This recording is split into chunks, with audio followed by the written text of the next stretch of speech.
Hello friends, welcome to my channel reuse dessert delight. তোমরা সবাই কেমন আছো? আশা করি ভালো আছো।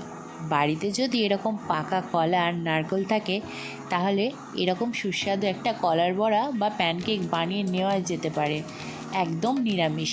এই যে প্রথমে আমি নারকেলগুলো মিক্সিতে গুঁড়ো করে নিয়েছি আর তারপর পাকা কলা পেস্ট করে নিয়েছি। আর এর মধ্যে কিছুটা আটা, তোমরা চাইলে ময়দাও মেশাতে পারো।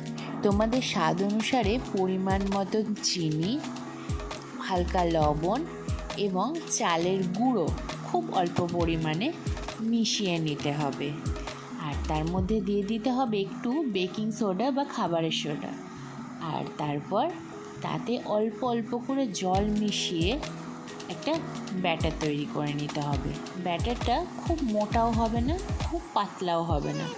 এই যে দেখো আমি যেরকম দেখাচ্ছি ঠিক এই রকম হবে ব্যাটারটা।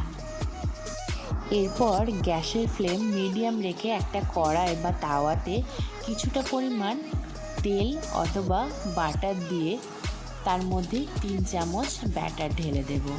আর 3 চামচ ব্যাটারটা ঢেলে দিয়ে একটা ঢাকনা দিয়ে কিছুক্ষণ ঢেকে রাখবো।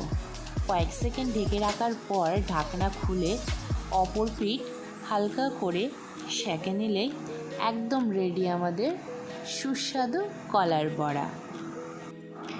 এতে মিষ্টির পরিমাণ একটু কম হওয়ার জন্য আমি উপর থেকে একটু মধু দিয়ে দিয়েছি, আর মধুর টেস্টটাও খুব সুন্দর এসেছিল। আবার দেখা হচ্ছে পরের ভিডিওতে। Tata and thank you for watching.